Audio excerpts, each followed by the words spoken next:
گائے کے گوشت میں بیماری پہلے نہیں ہوتی تھی، جب سے انڈیا میں ہندوؤں نے مسلمانوں کو مارنا شروع کیا تو وہاں بعض مولویوں کو خیال آیا کہ اس طرح کی جعلی روایتیں، جو کتابوں میں تو بہت ساری جعلی روایتیں وہ نکالنی شروع کی ہیں جی، گائے کے دودھ میں شفا ہے اور اس کے گوشت میں بیماری ہے۔ استغفر اللہ تو بولی، گائے کے گوشت کا تو قرآن میں ذکر ہے، گائے قربان کرنے کا سورۃ البقرہ کس کے اوپر ہے؟ بقرہ کہتے ہی گائے کو ہیں، تو اللہ تعالیٰ نے بیماری والی چیزیں آپ کو کھلانی ہیں۔ اور جو حضرت ابراہیم اور لوط علیہ السلام کے لیے جو فرشتے آئے تھے، وہ جو واقعہ قرآن پاک میں ایک سے زیادہ جگہ آیا ہے، وہاں پہ ہے کہ بھنا ہوا بچڑا لے آئے، سنت ابراہیمی ہے بڑا گوشت کھانا، تو یہ بات غلط ہے کہ گائے کے گوشت کے اندر بیماری ہے۔ باقی آپ کو کہ جی نہیں جی کچھ زیادہ کھا لے تو اس کا یورک ایسڈ بڑھ جائے گا، sir excess of everything is bed.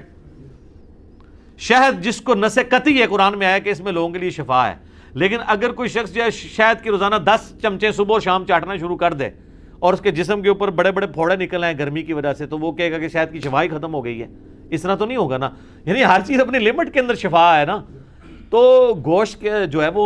بلکہ گائے کا گوشت تو سر بہت طاقتور ہے۔ آپ ذرا ہندوؤں سے پوچھیں کہ وہاں پہ بھی اگر کوئی بالر آیا ہے نا انڈین ٹیم کے اندر تو مسلمان ہی آیا ہے، کیونکہ وہ لوگ ویجیٹیرین ہیں، گوشت نہیں کھاتے ہیں، تو طاقت ہی کوئی نہیں ان کے اندر، ٹھیک ہے نا۔ ویسے اب جو ماڈرن ہندو ہیں نا وہ آلموسٹ ویجیٹیرین نہیں رہے ہیں، وہ کھاتے ہیں، بڑے شوق سے کھاتے ہیں، ان کو پتہ چل گیا کہ یار،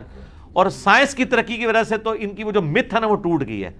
وہ یہ کہتے تھے کہ جی جانور جو ہیں ان کی جان ہے وہ آپ لے رہے ہیں، سر پودوں کی بھی جان ہے، پودے بھی خوش ہوتے ہیں، پودے بھی ناراض ہوتے ہیں، پودوں میں بھی میل ہیں، پودوں میں بھی فیمیل ہیں، یہ بھی چھڑ دو، اب آ کھاؤ،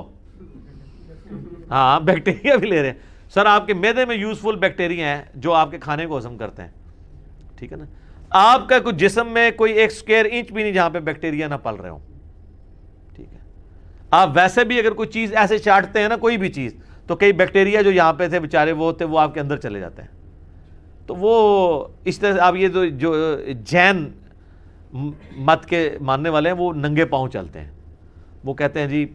ہماری وجہ سے جو ہے نا وہ کوئی کیڑا نہ ہمارے پاؤں کے نیچے آ جائے۔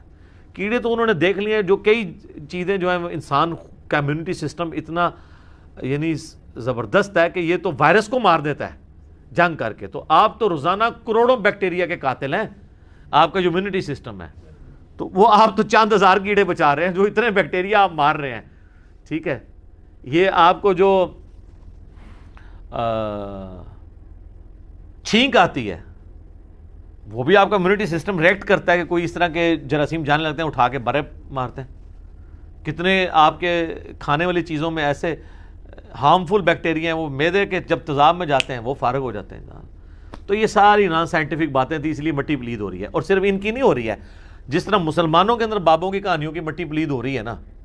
تو ان کی بھی ہو رہی ہے۔ وہ بھی عجیب و غریب باتیں کرتے تھے، اب وہ باتیں جب سائنٹیفکلی ان کو ہم انالیسس کر رہے ہیں تو اب لوگ کہتے ہیں کہ جی وہ بابا فرید کا لوٹے میں بجلی قید ہوئی ہے، تو اب وہ خود اس کا مذاق اڑا رہے ہیں کہ یار بجلی کا اس سے کیا لینا دینا ہے، جو مرضی کرتے رہو، باتیں جو مرضی بنا لو، ٹھیک ہو گیا۔ صحیح۔